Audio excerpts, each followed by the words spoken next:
Bismillahirrahmanirrahim. Dengan nama Allah yang Maha Pemurah lagi Maha Mengasihani. Dari sungai ke segara, dari sungai Jordan ke lautan Mediterranean, Palestin pasti merdeka. Alhamdulillah, berani kita bersua kembali dan kami ingin mengajak anda untuk kita sama-sama bersolidariti dalam mendoakan untuk kita membebaskan saudara kita yang sedang bergelut dan juga berjuang dari kekejaman rejim Zionis Israel. Assalamualaikum warahmatullahi wabarakatuh dan juga selamat malam. Terima kasih kerana bersama kami dalam bicara naratif pada malam ini. Seperti kebiasaan pada pukul 9 malam di saluran TV1 dan juga berita RTM.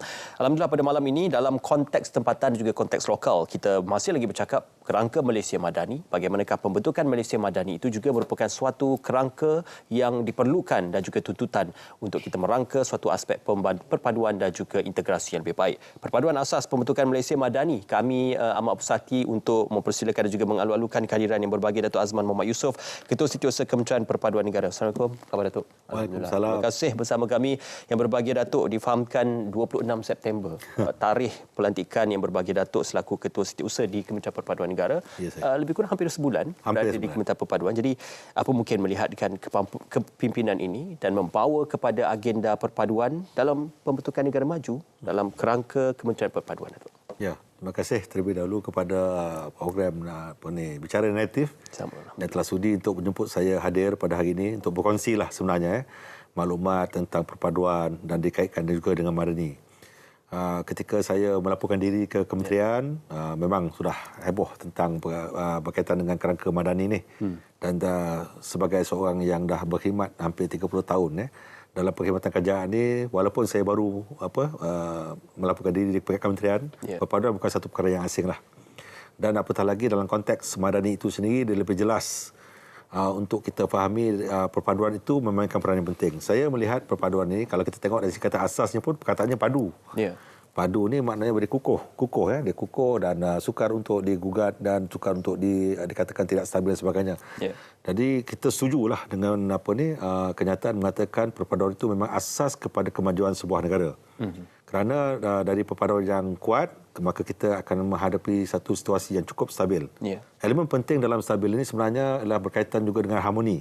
Dan kalau kita tengok dalam teras nilai Madani itu sendiri ada disebut tentang harmoni itu sendiri. Kerana harmoni ini dia melibatkan ciri-ciri kita lah antara penduduk di Malaysia ni yang semua sedia maklum kita ni majmuk pelbagai kaum. Jadi semua orang nak hidup dalam keadaan yang tenang, senang, gembira, harmoni. Tapi bagaimanakah kita nak sampai ke peringkat yang dikatakan sesuai untuk semua orang tu? Ini yang satu yang harus kita bincangkan. Sebab dalam hal menentukan perpaduan ini ada perkataan yang kita gunakan sebagai hak dan juga tanggungjawab. Ada hak kepada seorang itu, ada tanggungjawab juga pada seorang itu. Saya suka menggambarkan keadaan perpaduan ini dalam konteks bagaimana kita menjaga ahli-ahli dalam sesebuah negara itu, ataupun dalam konteks ini saya sebutkan sebagai contohnya kita berada dalam rumah. Dalam rumah ni ada 3 bilik. Satu bilik kepada ibu bapa, satu bilik kepada anak perempuan dan satu bilik kepada anak lelaki. Apa maksudnya di situ? Dalam konteks kita buat satu perbandingan dia menentukan hak. Hak kepada ibu bapa adalah sebuah bilik. Maknanya anak ni tak sebenang-benangnya boleh masuk sesuka hati ke dalam bilik tersebut. Begitu juga dengan ibu ataupun bapa untuk masuk ke bilik anak-anak. Masing-masing ada dia punya sempadan yang kita ada. Tetapi dalam rumah itu ada kawasan-kawasan, tempat-tempat macam di living room ataupun di dapur dan sebagainya. Semua boleh akses kepada tempat tersebut. Dan ada understanding yang mana setiap orang dalam rumah ini perlu ada pemeliharaan dari segi keselamatan, kebersihan, tidak bergaduh dan sebagainya. Itulah understanding ataupun kefahaman yang semua ahli-ahli dalam rumah itu mesti menjaga. Itu contohnya dalam satu rumah lah. Kemudian dikaitkan pula antara satu rumah dengan satu rumah yang lain. Adakah bermaksud perpaduan ni, adakah maksudnya understanding tadi bermaksud setiap jiran kita ni boleh masuk rumah kita sewenang-wenangnya, ataupun kita masuk ke rumah jiran sewenang-wenangnya? Tidak juga. Kerana dia ada sempadan-sempadan hak yang ditentukan tentang hak dan tanggungjawab tadi. So, dalam konteks perhubungan antara dua rumah tadi, yang sebenarnya ditanggungjawab kita adalah untuk memastikan kawasan perumahan kita itu juga selamat. Kemudahan yang disediakan untuk laluan, akses, jalan raya dan sebagainya perlu dijaga secara bersama. Inilah yang dikatakan kefahaman yang perlu diwujudkan di kalangan penduduk Malaysia, memahami bangsa Cina ni apa dia punya hak dan tanggungjawab, bangsa Melayu ni apa dia hak dan tanggungjawab, begitu juga bangsa-bangsa yang lain lah. Okey. Baru kita faham tentang perpaduan dalam konteks harmoni itu. Saya suka apabila kita banyak menggunakan analogi dalam perpaduan. Malah gambaran, ya, konotasi perpaduan ini juga kita gunakan sebagai suatu salad bowl. Yang mana ya, setiap kaum ataupun setiap identiti individu itu berhak untuk mengekalkan identiti masing-masing tanpa mengorbankan ataupun tanpa untuk kita kompromi dengan kepentingan bangsa dan juga negara. Namun sebegitu, yang berbagi Datuk, apabila kita bercakap berkenaan perkhidmatan teras atau pemboleh daya yang menyumbang kepada perpaduan negara, pastinya Kementerian Perpaduan dilihat antara kementerian yang akan menerajui aspek perpaduan negara. Tidak kira timbul isu ataupun isu itu berada dalam keadaan terkawal. Jadi bagaimana ia digerakkan dan juga dikembleng. Baik. Kalau dilihat dari aspek negara kita sendirilah, sebenarnya banyak perkara yang kita harus berikan pertimbangan. Antara perkara-perkara yang disebut dalam Madani itu sendiri ada 6 nilai teras kan. Contohnya dia mengatakan tentang kemampanan, kesejahteraan, daya cipta, hormat, keyakinan, ihsan. So di manakah perpaduan ini terlibat dalam ke-6 nilai ini? Kalau kita tengok dari sisi kemampanan, apa maksudnya? Di sini kita harus melihat bahawa sebenarnya kita bukan nak mewujudkan satu kaum. Kita sebenarnya nak mengenal pasti dan memahami kaum-kaum yang lain itu, keistimewaan dia masing-masing. Okey. Bagi saya untuk mengetahui tentang kemampanan ni, supaya kita apa kata untuk mengiktiraf wujudnya kumpulan-kumpulan kaum ini adalah untuk memahami dulu. Kita dah faham tentang mereka ini, baru kita dapat menghayati apakah perbezaan dan persamaan. Dan kita mesti mencari titik persamaan itu. Contohnya, dalam budaya masing-masing, kita faham bahawa semua setuju bahawa kita harus bekerjasama. Semua setuju bahawa kita mesti jaga keamanan. Semua setuju kita mesti jaga keselamatan dan sebagainya. Maka dengan adanya kefahamannya ini, maka kita mampu untuk bertahanlah tentang kefahaman ini dengan jauh dengan tempoh yang lebih jauh lagi. Kerana kita lihat beberapa negara yang dulunya mungkin satu tamadun yang kuat, tetapi apabila mereka telah hilang tentang daya tahan, daya kefahaman tentang satu-satu suku kaumnya, maka berlakulah peperangan di antara mereka dan akhirnya tamadun itu runtuh. Yang ini kita cuba elakkan sebab hari ini kita dah 66 tahun selepas merdeka. Memang betul lah orang cakap okeylah Malaysia ni telah berjalan seperti mana yang dikenaki berdasar dasar-dasar yang telah direka bentuk hasil daripada satu tragedi 1969. Tetapi jangan kita jangan kita terlalu rasa selesa kerana satu titik bencana yang melibatkan ketidaksenangan, serasian di antara kaum boleh menyebabkan sistem ini runtuh dengan tersendirinya. Dalam konteks kesejahteraan, sudah tiba masanya kita juga melihat tentang apakah bentuk-bentuk kerjasama yang kita boleh lakukan di kalangan kaum. Sebab kita nak melihat, kalau kita nak sejahtera, kita akan harus letak juga pada diri kita pada orang lain, bahawa mereka juga nak sejahtera. Di sinilah kita menjaga antara satu sama lain. Daya cipta ni, sebenarnya kita lihat diri kita ni sebagai apa? Saya pernah pergi ke satu program di peringkat Universiti Pertanian, Universiti Putra Malaysia. Pada hari mereka mengambil pelajar baru. Saya katakan dia, nak kenal diri kita ni siapa, tutup mata dan pilihlah negara selain Malaysia. Tak ada seorang pun yang bercakap bahawa ada negara lain selain negara Malaysia yang dikatakan sesuai untuk mereka. Semua mengatakan bahawa Malaysia ini adalah negara kita sendiri. Tetap yang terbaik. Bagi warga negara kita lah. Jadi maknanya apa tu? Maknanya masing-masing tahu bahawa negara Malaysia ini adalah tempat di mana kita harus memperjuangkan dan mempertahankan kedaulatan dia. Jadi dalam hal ini kita ada identiti kita sendiri. Kita tak boleh kata warga Malaysia ni hidup di Malaysia seperti mana warga di US ataupun di UK ataupun di negara-negara yang lain. Mungkin model mereka berbeza. Kalau di US tu dia ada juga perbezaan kaum dia antara kulit putih dan kulit hitam dan sebagainya. Kalau di Jepun ni kebanyakannya dia macam satu kaum aja seolah-olah macam tu. Walaupun dia ada juga pekerja asing. Tetapi di Malaysia ni kita dah terima dah komponen ataupun komposisi kaum ini adalah salah satu daripada foundation ataupun asas kepada kesepaduan itu sendiri dalam membentuk negara yang lebih bertahanlah di masa akan datang. Satu lagi perkara yang sifat yang paling penting ialah hormat. Ini yang saya katakan tadi, bila kita dah mula kenal, kita dah mula menghayati, maka kita hormat bahawa memang ada perbezaan. Tapi kena ingat bahawa sejak kita merdeka, sejak kita melalui proses pembentukan Malaysia, sejak kita menghadapi krisis 1999, maka kita telah berpegang kepada dua perkara penting. Yang ini persetujuan daripada kepimpinan-kepimpinan terdahulu yang mewakili pelbagai kaum, iaitu Perlembagaan Malaysia, Perlembagaan Pelanggan Persekutuan dan juga rukun negara. Ini adalah asas pegangan kita dalam menentukan bahawa hak dan tanggungjawab kita boleh dijamin perpaduannya sekiranya semua memahami tentang apakah yang dimasukkan yang telah dibentuk dalam dalam perlembagaan dan juga dalam rukun negara itu sendiri. Kenal sejarah pun penting. Ya. Saya terlupa nak maklumkan tadi. Di Kementerian Perpaduan ni sejak kita disusun semula balik, ada beberapa agensi telah diletakkan di bawah kementerian. Iaitu muzium, perpustakaan dan arkib. Ketika saya melaporkan diri, saya bertanya kepada mereka, di manakah perhubungan di antara ketiga-tiga agensi ini selama ini mereka terletak di bawah Kementerian Pelancongan kan? Dan saya biar mereka jawablah. Dan saya dapati bila saya turun ke Padang, sebenarnya banyak elemen-elemen perpaduan, banyak elemen-elemen yang berkaitan dengan perpaduan ada simpanannya di peringkat muzium, di peringkat arkib dan juga di peringkat perpustakaan. Di situ ada berbagai fakta-fakta, artifak-artifak yang membentuk kebudayaan, penerangan tentang kebudayaan, penerangan tentang warga Malaysia itu sendiri, asal usul dan sebagainya. Di sinilah akan mewujudkan satu jati diri kepada anak tempatan. Kalau mereka pergi ke tempat-tempat ini, mereka akan mengetahui asal usul kita, bagaimana kita membentuk sebuah negara yang merdeka dan juga harmoni. Perpaduan itu dimulai dengan sejarah, Datuk. Ya, betul. Jadi kita khawatir kalau kita tak betul-betul menjaga artifak-artifak ini ataupun maklumat-maklumat ini, satu hari generasi kita tak tahu lagi asal usul kita. Sebab itu kita perlu ada identiti Malaysia itu sendiri melalui pelajaran daripada sejarah-sejarah yang lepas. Dan keyakinan, saya teringat ketika tahun 1997 hingga 1999, ketika itu saya melanjutkan pelajaran dalam bidang sarjana di Jepun. Kita menghadapi ekonomi krisis financial economy, ekonomi kewangan. Jadi ketika itu kita lihat semua negara terkesan daripada krisis kewangan tersebut.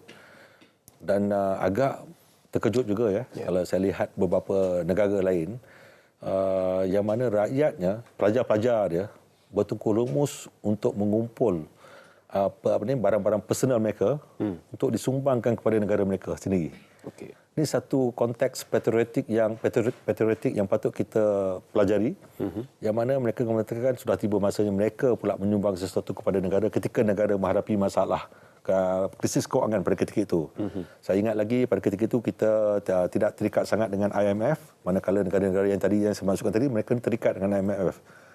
Jadi dengan sifat patriotik yang sedemikian itu, sepatutnya sewajarnya juga ada juga dalam diri anak-anak watan kita lah, anak-anak tempatan kita lah.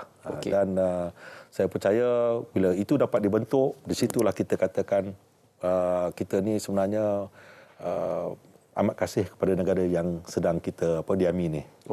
Yang terakhir ihsan. Ihsan ni beginilah. Kita faham setiap masyarakat kita ni berbilang kaum ni ada pelbagai. Bila kata perpaduan ni, dia bukan merujuk kepada kaum, dia merujuk juga dari segi jurang perbezaan di antara orang berpendapatan tinggi, orang berpendapatan rendah, ada orang yang duduk di luar bandar, ada orang duduk dalam bandar, masing-masing ada menghadapi pelbagai masalah. Jadi dalam hal ini, ihsan ini bagi mereka yang hidup dalam keadaan yang lebih selesa lah kata orang cakap patutnya ada perasaan untuk juga membantu mereka yang dikatakan sebagai terhimpit dalam permasalahan-permasalahan kehidupan. Jadi ini melibatkan semua sekali, daripada anak kecil sehinggalah ke orang tua, mereka yang kurang upaya, semua harus dibantu. Tak kira apa kaum yang dimaksudkan. Jadi insya-Allah dengan ihsan ini, saya yakin budaya orang-orang kita ni, baik Cina, baik Melayu, baik India dan sebagainya, ada elemen ihsan dalam diri masing-masing untuk membantu antara satu sama lain. Paksi kepada budaya masyarakat timur. Yang ini yang menyokong Madani itu lebih jelas lagi untuk dipraktiskan.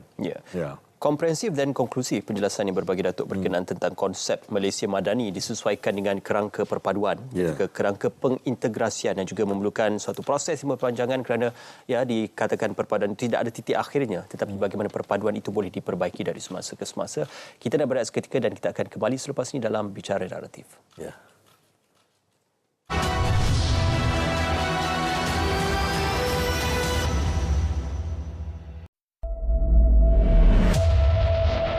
Strip stripping Palestinians of land that rightly belongs to them. This constitutes a gross violation of international law. There is also flagrant hypocrisy. Kalau dunia tidak berupaya, ialah dunia mengizinkan pembunuhan ramai-ramai.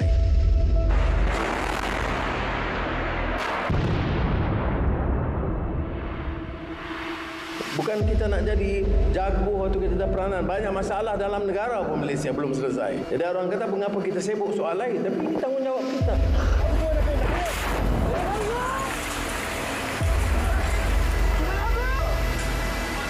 Sebab itu saya ambil waktu menemui sebanyak mungkin tokoh-tokoh daripada GCC tadi.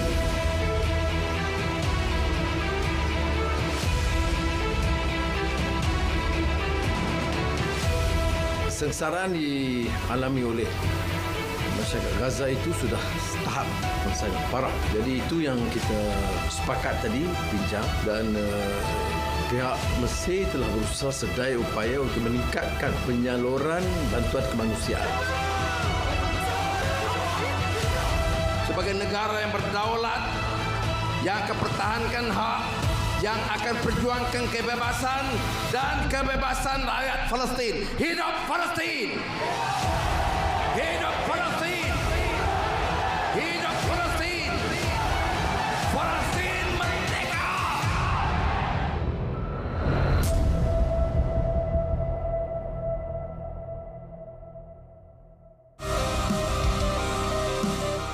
RM1.2 bilion disalurkan melalui pelbagai bentuk bantuan seperti penjagaan OKU kronik terlantar, OKU tidak upaya bekerja dan allowance pekerjaan OKU.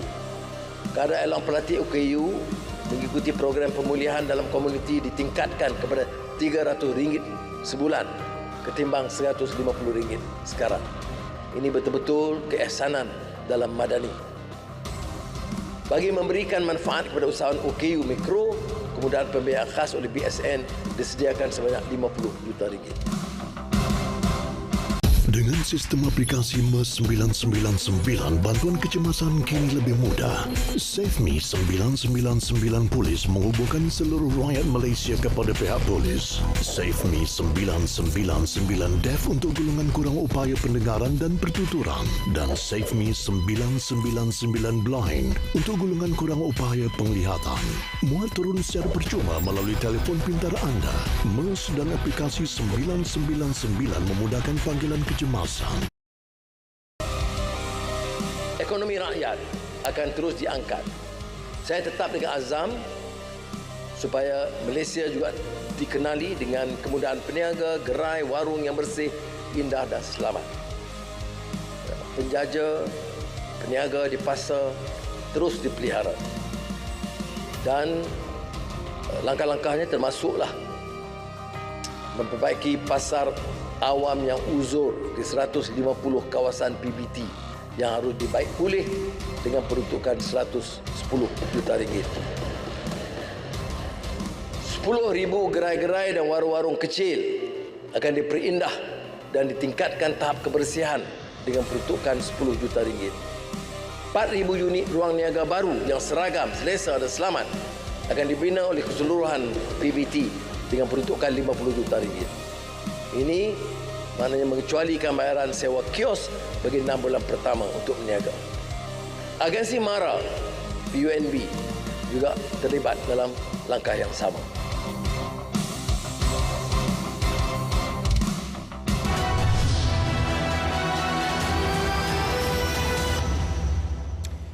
Bersama kembali dalam Bicara Naratif bersama dengan saya, Datuk Azman Mohamad Yusof, Ketua Setiausaha Kementerian Perpaduan Negara. Datuk, tadi kita banyak bercerita berkenaan kerangka madani, tetapi mungkin kita lebih berfokus dan menarik untuk kita fokuskan berkenaan dasar-dasar yang untuk dimeterai dalam kerangka perpaduan dan juga merancakkan elemen perpaduan itu, kerana dalam Malaysia Madani juga banyak inisiatif dasar yang digarap dan juga digariskan oleh pihak kerajaan. Jadi mungkin boleh diperjelaskan.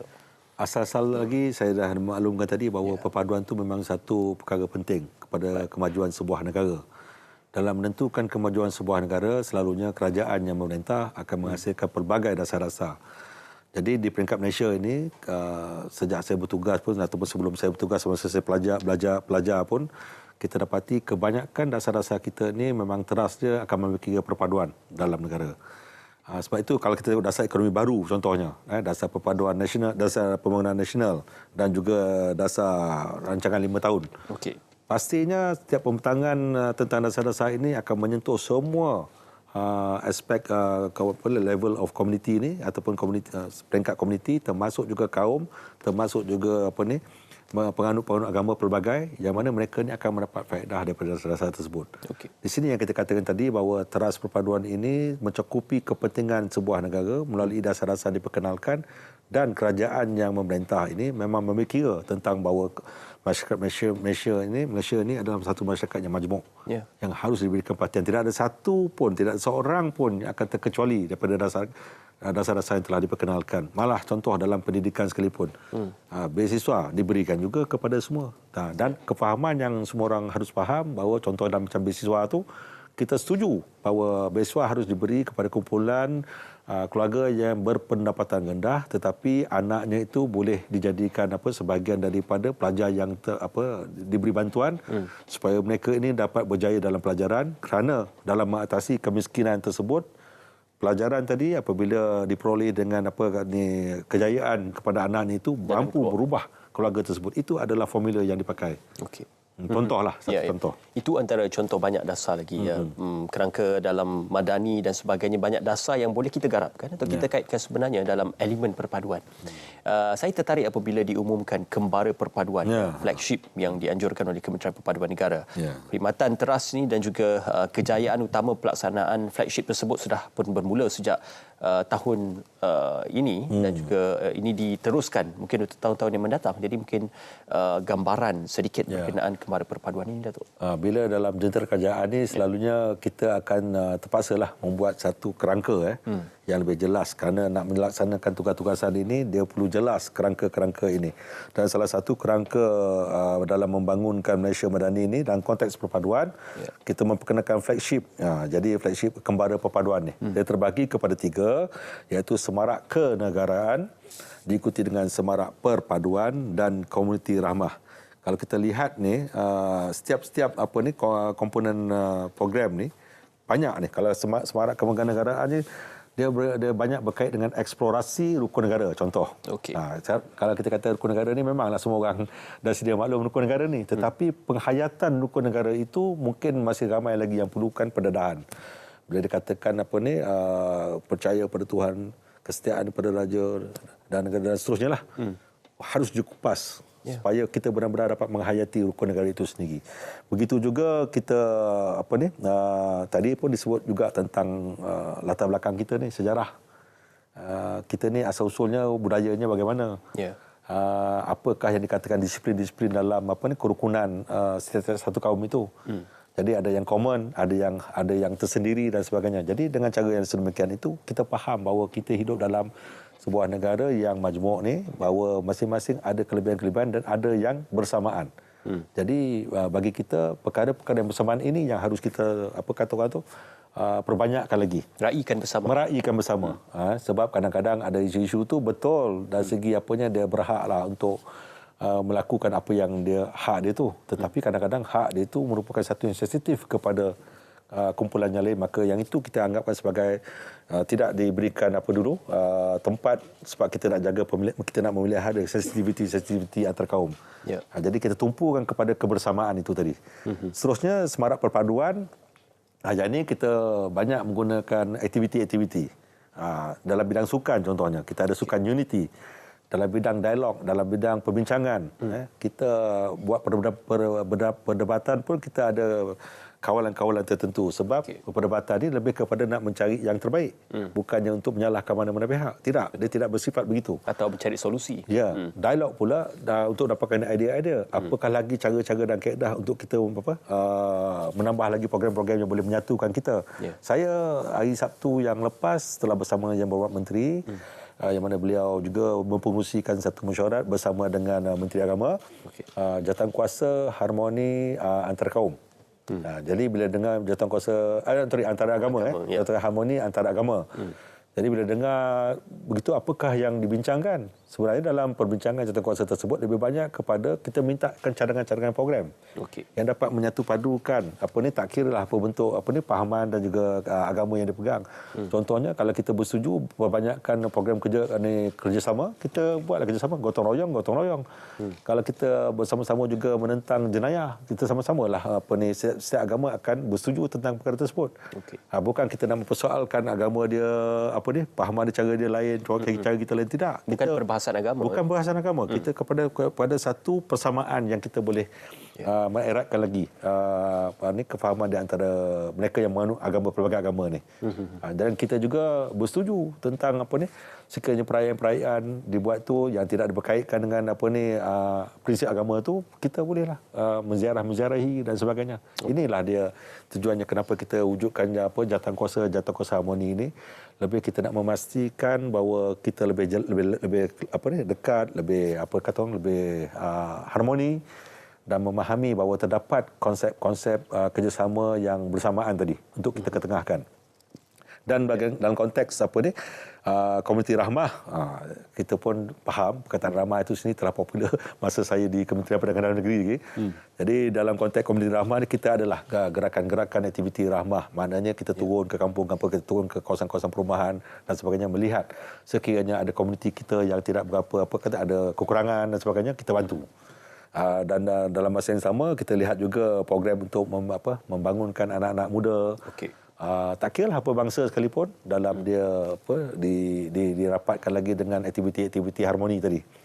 Semuanya melibatkan keseluruhan komuniti. Ya, tapi kekuatan yang sebenarnya dalam melaksanakan kesemua ini di bawah Kementerian Perpaduan ni, kita ada satu tabik urus ataupun satu entiti yang cukup penting yang boleh membantu menjayakan agenda program-program ni, iaitu kita ada KRT, Komuniti Rukun Tetangga. So, komuniti rukun tetangga ini memang ditubuhkan berdasarkan pada undang-undang di bawah Kementerian Perpaduan dan selalunya dia ada, sekarang kita ada 8,000. 8,000 lebih. Di mana keahliannya, jawatankuasanya campur semua sekali lebih kurang dalam 200,000. Fungsi sebenarnya apa? Fungsi sebenarnya adalah asalnya KRT ini dulu lebih popular, kalau siapa-siapa ingatlah, kita ni terlibat dalam aspek keselamatan. Jaga malam. Kita berkumpul, kita menjadualkan siapa jaga malam ni, siapa jaga besok dan sebagainya untuk menjaga keselamatan dalam kawasan tempat tinggal kita. Tapi dalam konteks perubahan-perubahan di masa-masa yang akan datang, pihak kementerian di bawah kepimpinan Yang Berhormat Menteri telah berbincang untuk melihat kembali model ini, yang mana kita dah mula lihat bahawa model KRT ini boleh dikembangkan lagi dengan pelbagai aktiviti. Jadi perkara ini sedang diperhalusi dan sekiranya dah dilengkapkan cara kaedah dan sebagainya, metodologi cara penggunaan pelaksanaannya, kita akan bawa ke peringkat Jemaah Menteri lah. Penubuhan pun semakin berkembang, Datuk. Apa dia? Penubuhan KRT pun semakin berkembang. Dan ada yang KRT ini sebenarnya bila kita nak memperkenalkan model baru ni, bukan dia orang tak buat dah. Ada separuh tu dah lebih jauh pada apa yang kita fikirkan. Terlibat dalam bidang ekonomi, terlibat dalam bidang pendidikan dan macam-macam lagi. Kalau dulu kita boleh ingatkan keselamatan saja. Tapi sekarang ni dah lebih pada banyak perkara dah. Ada 8 perkara yang disentuh untuk memastikan KRT kita ni menghasilkan satu KRT yang baru, model yang baru. Antara yang memberi manfaat kepada komuniti, Datuk? Dia banyak, dia sebenarnya ada 8 kalau kita tengok dia punya pecahan-pecahan lah. Tumpuan yang diberikan untuk komuniti baru ni, KRT ni, antaranya yang berkaitan dengan macam saya kata tadi, keselamatan tu masih diteruskan. Itu yang perkara pokok lah. Perkara pokok. Kemudiannya pendidikan sepanjang hayat. Kita dah fikir bahawa pendidikan selama ni dalam konteks sekolah, universiti dan sebagainya. Tetapi di peringkat komuniti pun boleh diperkenalkan pendidikan sepanjang hayat. Seterusnya dalam ekonomi. Ada separuh KRT ni, dia ada ruang untuk dia melakukan aktiviti ekonomi. Ada separuh tu ada tanah yang lebih sikit. So dia boleh buat macam kebun. Contoh, menghasilkan pendapatan lah kepada komuniti tersebut dan mereka juga boleh menjadikan hasilnya itu untuk menaja pelbagai aktiviti. Tidak hanya bergantung pada geran KRT yang kita memang berilah kepada semua KRT. Selain pada itu, dia melibatkan juga daya cipta. Kita nak lihat juga KRT-KRT ini mempunyai kreativiti yang pelbagai. untuk melaksanakan aktiviti supaya lebih rapat lagi antara satu sama lain. Menjaga penjagaan alam sekitar. Kemudiannya dalam aspek kepimpinan, kita juga mengharapkan kepimpinan yang akan terlibat dalam KRT ini terdiri daripada mereka yang memang dah tahu dah perubahan-perubahan yang di masa akan datang ini, dia boleh memandu kumpulan-kumpulan komuniti di tempat untuk terus berhadapan cabaran-cabaran yang begitu mencabarlah. Okey. Seterusnya memang kesejahteraan komuniti itu, sekiranya dalam komuniti itu ada kumpulan-kumpulan yang tak berapa sihat, ada masalah pelbagai sosial dan sebagainya, insya-Allah KRT ini boleh bantu. Kebajikan. Dan juga seterusnya aktiviti-aktiviti seperti memperkenalkan warisan dan budaya ini salah satu daripada aktiviti yang akan menceriakan komuniti setempat itulah. Inilah antara 8 perkara utama dalam kita nak memperkenalkan KRT yang berdasar pada konsep baru, iaitu KRT progresif. Okey. InsyaAllah dalam masa terdekat ni kita akan menghasilkan satu model yang lengkap, sebab kita bila nak mencadangkan idea ini, kita kena pastikan mekanismenya bagaimana, cara nak mengoperasinya bagaimana. Jadi bila kita dah jelas dengan perkara tersebut, kita bawa ke peringkat kerajaan untuk dipertimbangkan dan seterusnya dapat dilaksanakan. Dan buat masa ini kita akan melihat dulu KRT sebab kata saya tadi ada 8,000 lebih, kan? Jadi dalam nak memperkenalkan model ni, kita kena cari yang bersesuaian dengannya dulu. Okey. Jadi dilakukan cara pilot, kan? Jadi dengan menapasti siapakah yang layak untuk mendapat model ini, kerana dia ada banyak fasiliti yang, sebab ada separuh KRT ini tak ada tanah. Okay. Ada separuh KRT ini dia tak ada tempat yang boleh akses pada kemungkinan teknologi yang terkini dan sebagainya. Jadi kita tengoklah. Jadi kalau sekiranya dapat mencakupi 8 aktiviti ini, kita boleh pilih dan kita boleh gambarkan kepada KRT yang lain, insya-Allah mereka menjadi contoh kepada yang lain untuk mengikuti. InsyaAllah. Menarik untuk kita kembangkan perbincangan berkenaan dengan KRT, penggerak masyarakat progresif. Kita juga ingin melihatkan bagaimana kehidupan masyarakat yang lebih berkualiti dapat diterjemahkan atau dimanifestasikan melalui program-program yang telah pun dianjurkan. Dalam konteks KRT, kita nak berehat seketika dan kita akan kembali selepas ini. Okey.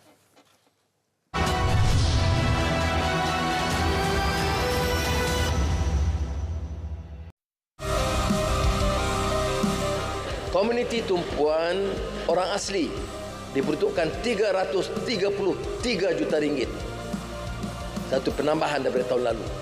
Ini pelaksanaan projek sosioekonomi, prasarana perkampungan orang asli dan pemberian bantuan sosial.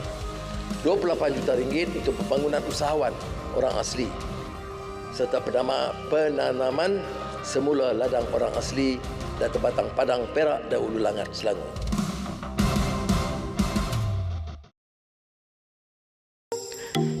Aktiviti popular penggunaan internet. Seramai 99% individu menyertai rangkaian sosial seperti Facebook, Twitter, YouTube, TikTok dan lain-lain. 91.8% menunjukkan aktiviti memuat turun gambar, filem, video atau muzik, bermain atau memuat turun permainan. Sebanyak 89.4% individu gemar mendapatkan maklumat tentang barangan atau perkhidmatan. 89.2% menunjukkan aktiviti penggunaan panggilan telefon melalui internet, VoIP. Seramai 86.3% individu memuat turun perisian atau aplikasi di internet.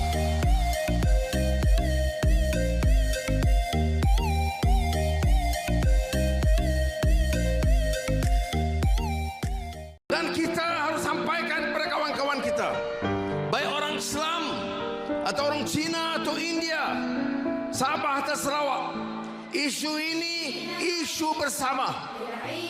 Sampai kepada mereka, mengapa kita suarakan dengan begitu lantang?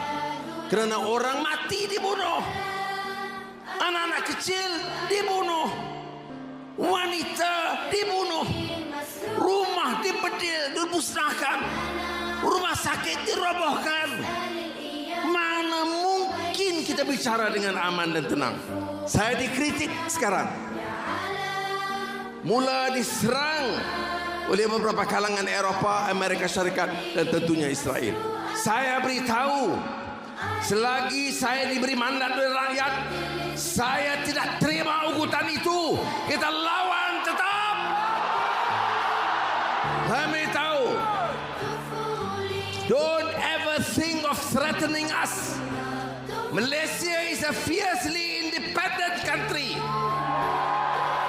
decide what is right. We understand the meaning of freedom. We are with the Palestinian people as their struggle. Yesterday, today, and tomorrow, inshallah.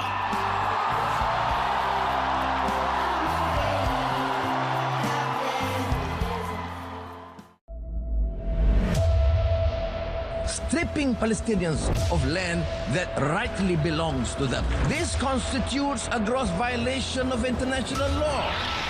There is also flagrant hypocrisy. Kalau dunia tidak berupaya, ialah dunia mengizinkan pembunuhan ramai-ramai.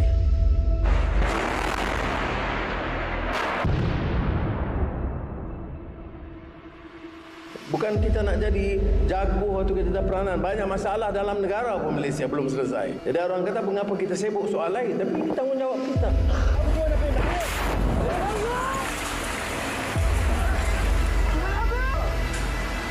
Sebab itu saya ambil waktu menemui sebanyak mungkin tokoh-tokoh daripada GCC tadi.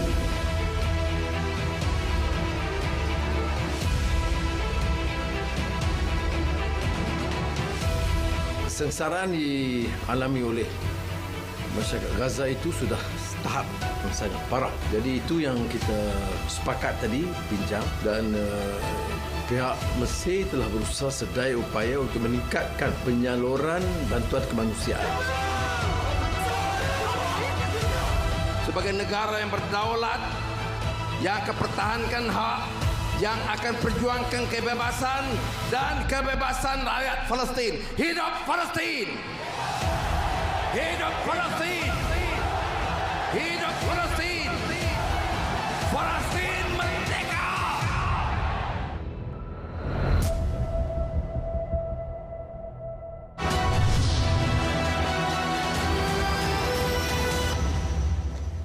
Dari sungai ke segara, Palestin pasti merdeka. Terus kita berdoa untuk pembebasan Palestin dan kita tidak akan memaafkan kekejaman dilakukan oleh rejim Zionis Israel. Masih lagi bersua bicara naratif perpaduan asas pembentukan Malaysia Madani bersama saya yang berbagi Datuk Azman Muhammad Yusof. Datuk, tadi kita ada kongsikan berkenaan KRT penggerak masyarakat progresif, memastikan kualiti hidup masyarakat ini terjamin. Kita nak tahu apa mungkin impak program-program dilaksanakan ini dalam memastikan objektif dan perkara disebutkan itu tercapai, Datuk? Ya. Kalau kita lihat kan, kerajaan ni bila kita memperkenalkan pelbagai program, pelbagai inisiatif, kita mengharapkan ada sesuatu entiti yang akan melaksanakannya.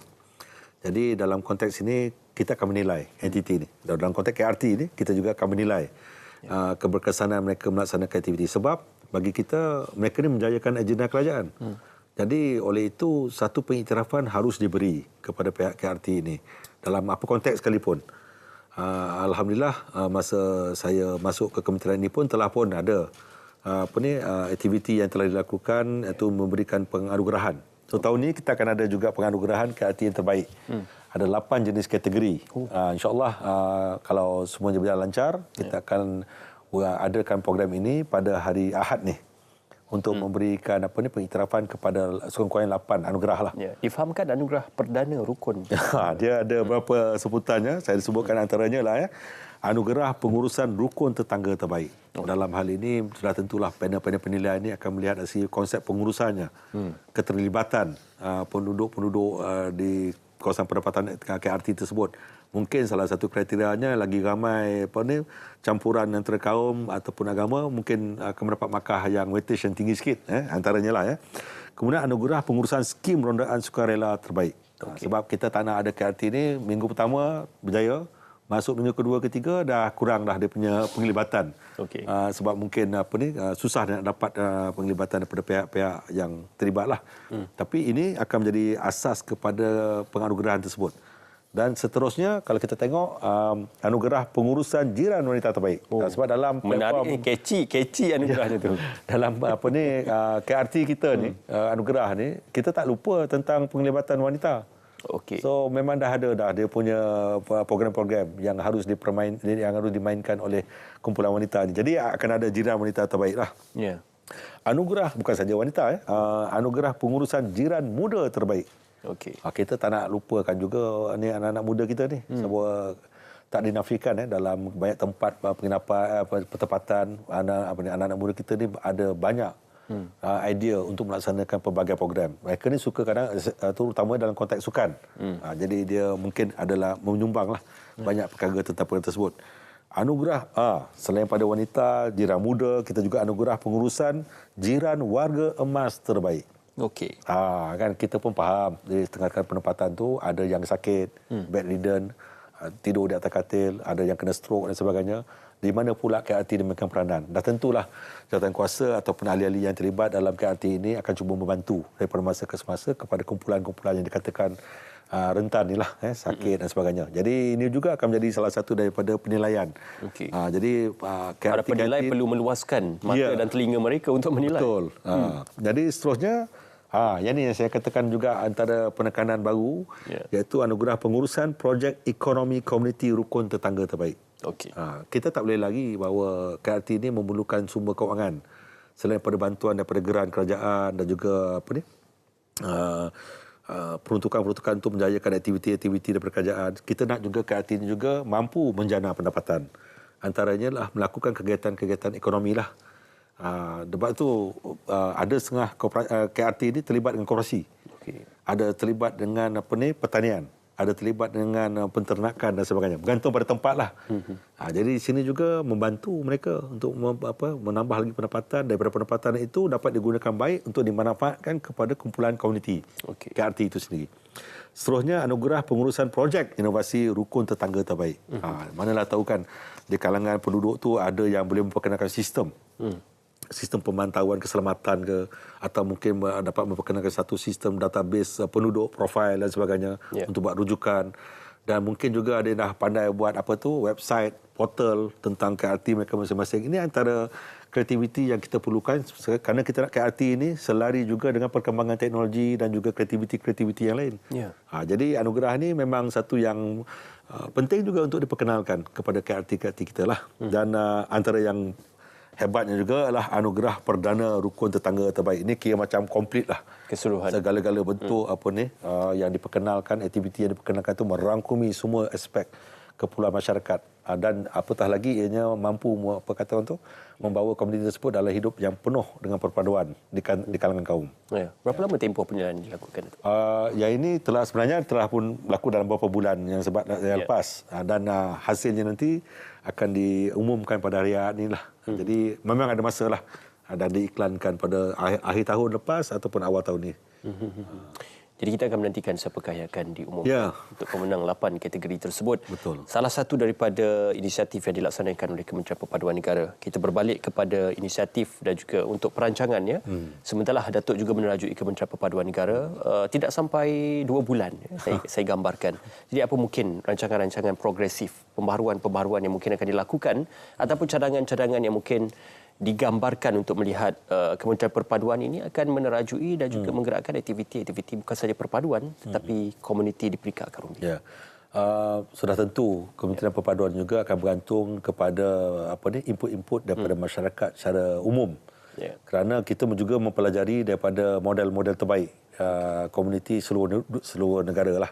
Kita tahu penduduk-penduduk di Sabah bagaimana cara mereka berinteraksi, Sarawak berinteraksi, negeri-negeri utara, negeri selatan dan sebagainya. Jadi ini boleh jadikan asas untuk kita membina program-program baru. Saya kalau bolehlah untuk melihat tentang bagaimana penglibatan masyarakat ni, kalau boleh berbentuk sukarela. Saya suka kerana dia bukan yang berbentuk regimented. Setiap nak buat program, kita kata program ni saya minta KRT A, KRT B, C, D datang. Tapi kalau kita tak buat pengumuman tu, adakah mereka akan datang? Jadi apa yang saya nak masukkan di sini ialah bila kita melihat KRT ini adalah penting juga dalam memperkenalkan elemen perpaduan ni. Saya nak kalau boleh satu hari nanti perpaduan ini akan wujud dalam pembudayaan kehidupan. Di dalam kita punya pemikiran kita, the new thinking culture ni sebenarnya bukan new thinking culture pun. Dia satu pemikiran yang harus kita ketengahkan. Bila kita dengar saja ada orang menghadapi masalah, kita tak perlu tunggu KRT nak panggil. Tak perlu tunggu nak tubuh jawatan kuasa kecil. Tak perlu tunggu untuk menubuhkan task force.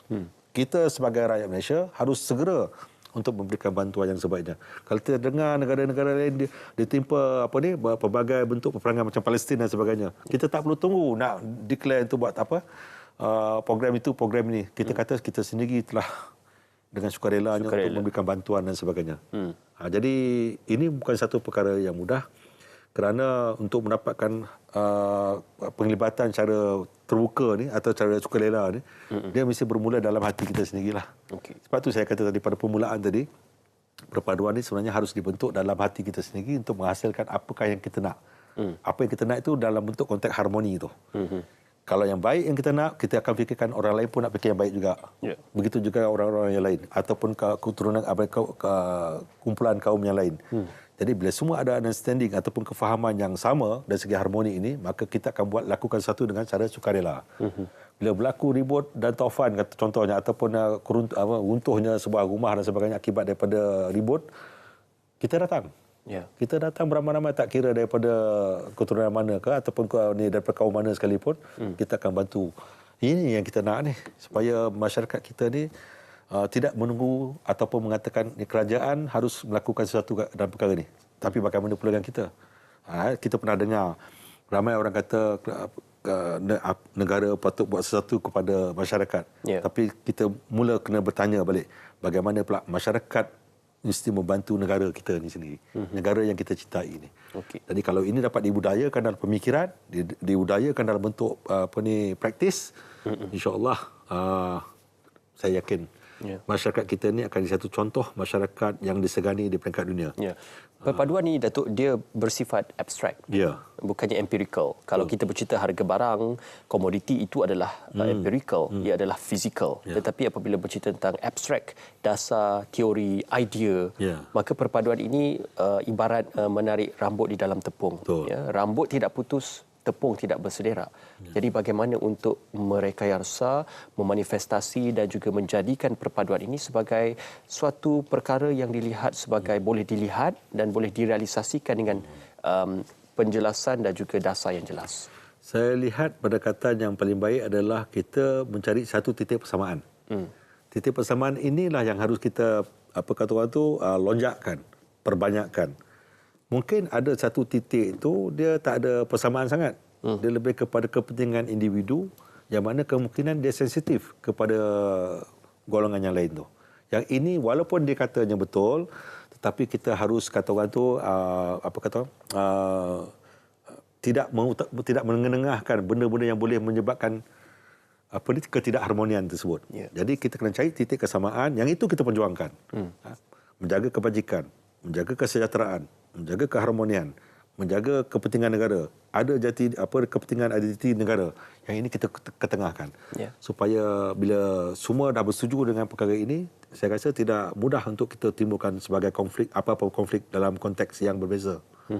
Okey, satu pemahaman yang konklusif untuk kita terjemahkan kepada penonton kita pada malam ini. Yang berbagi, Datuk, kita nak berjuang seketika dan kita akan kembali selepas ini dalam Bicara Naratif.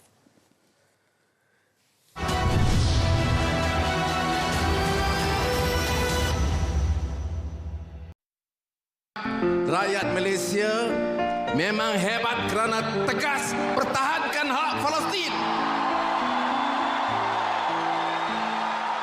Memang kita jauh dari dunia Arab. Kita jauh dari dunia Palestin. Kita jauh dari Gaza. Tetapi setiap detik berlaku menyentuh hati nurani kita.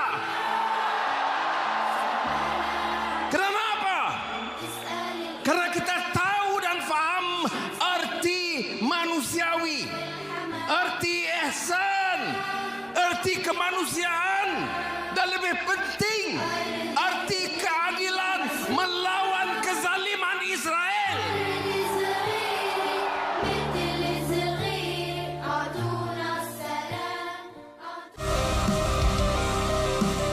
Kementerian Pendidikan khususnya akan diperuntukkan 58.7 bilion ringgit. Penambahan besar 1.9 bilion ringgit untuk menaik taraf dalam negara sekolah-sekolah di seluruh negara. 930 juta kerja naik taraf bangunan. Termasuk 185 projek prasarana taif di Sarawak dan 155 di Sabah. 1 bilion penyelenggaraan semua jenis sekolah. Sekolah kebangsaan, sekolah agama, sekolah Cina, sekolah Tamil, sekolah pendidikan khas. 26 buah sekolah baru dibina dengan kos 2.5 bilion ringgit. Ini termasuk di Tuaran, Bintulu, Kuantan, Bandar Seri Iskandar Perak, Kota Baru Kelantan. Tak pernah tinggal Kelantan.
Besok kembali bicara naratif pada malam ini, perpaduan asas pembentukan Malaysia Madani yang berbagi Datuk Azman. Perpaduan ini boleh kita konotasikan sebagai suatu proses integrasi yang berterusan.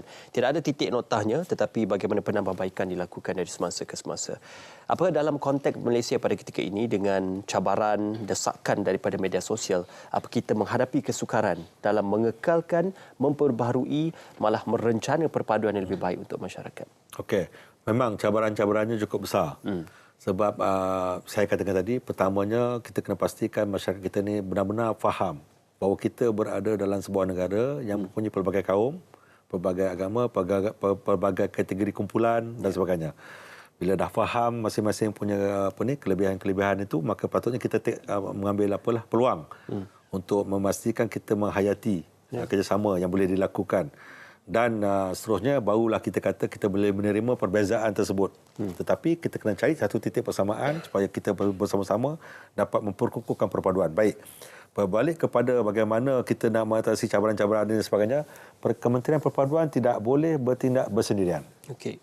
Dia mesti mengambil pendekatan whole of government approach ataupun penglibatan banyak pihak. Bukan saja jentera kerajaan, tetapi melibatkan juga pihak sektor swasta. Begitu juga dengan komuniti-komuniti masyarakat. Selain pada KRT tadi. KRT akan berjalan juga. Tetapi selain pada KRT seperti NGO-NGO. Jadi dalam hal ini, bila ketiga-tiga entiti ini bergerak, maka komponen harmoni ini mudah kita capai. Kerana masing-masing ada rasa tanggungjawab, masing-masing tahu hak masing-masing dan dalam masa yang sama mencari satu titik kesamaan. Jadi kita mengharapkan pihak swasta, mana-mana pihak individu yang ingin memberikan contribution ataupun menyumbang kepada kegiatan-kegiatan yang boleh membawa kepada perpaduan, kita menggalakkan boleh datang berbincang dengan pihak kementerian dan insya-Allah kita boleh anjurkan program secara bersama di peringkat KRT ataupun di peringkat apa-apa program yang di bawah Kementerian Perpaduan. Malah kita sering berbincang dengan kementerian-kementerian lain Pendidikan, Kementerian Kesihatan, Kementerian Perumahan, Kerajaan Tempatan, macam-macam lagi, termasuk juga kerajaan negeri, SUK.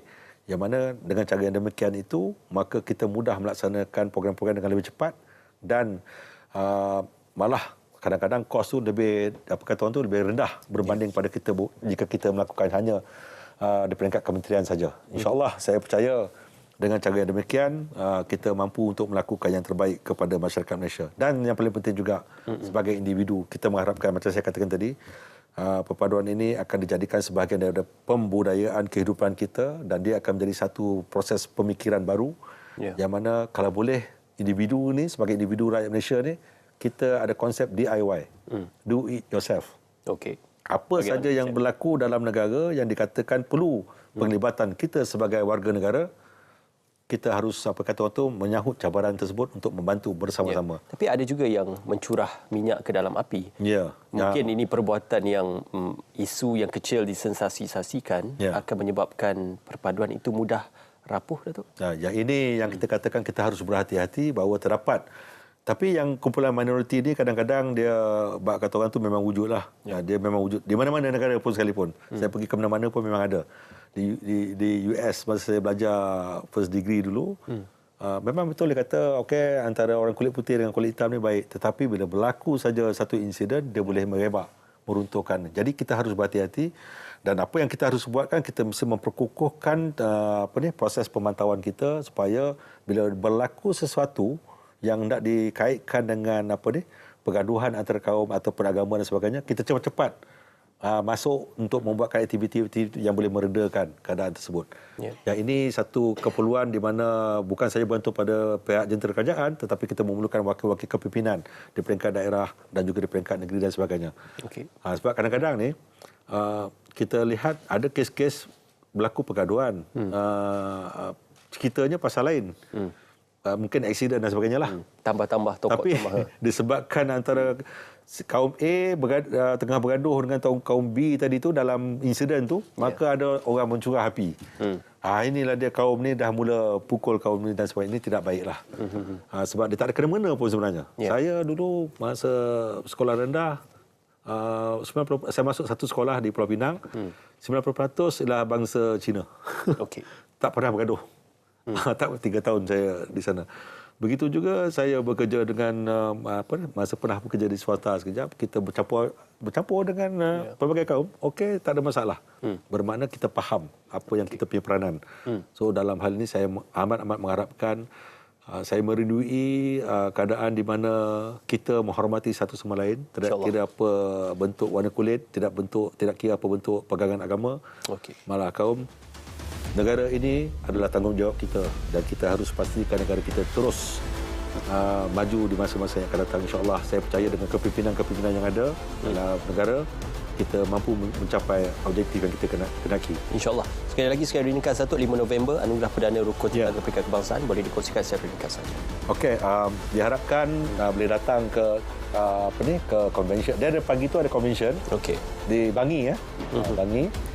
Dan sebelah malamnya itulah ada dinner. Mungkin yang dinner ni ada jemputan khas lah, jemputan yang tertentu, dan sama-samalah kita tengok apa hasilnya nanti. Dan kalau boleh mereka-mereka yang dianugerahkan sebagai pemenang ini, cubalah mewawarkan kejayaan mereka itu kepada semua kreatif yang lain agar dapat dicontohi. InsyaAllah. InsyaAllah. Terima kasih yang berbagi Datuk Azman Mohamad Yusof. Terima kasih juga Kementerian Perpaduan Negara. Itu dia yang berbagi Datuk Azman. Kita Setiausaha Kementerian Perpaduan Negara. Terima kasih Kementerian Perpaduan kerana bersama kami pada malam ini. InsyaAllah Datuk, kita akan bersama kembali. Selamat maju jaya untuk atur cara dan juga untuk inisiatif dan juga dasar-dasar yang mendatang. Dan juga selaku rakyat Malaysia, aspek perpaduan dan juga kebersamaan itu, marilah kita bersolidariti dalam kita menentang dan juga kita tidak akan memaafkan kekejaman dilakukan oleh rejim Zionis Israel. Dari sungai ke segara, Palestin pasti merdeka. Doa anda semua insya-Allah akan membebaskan Palestin suatu hari nanti. Dengan itu, terima kasih kerana bersama kami dalam Bicara Natif. Assalamualaikum. Salam Malaysia Madani.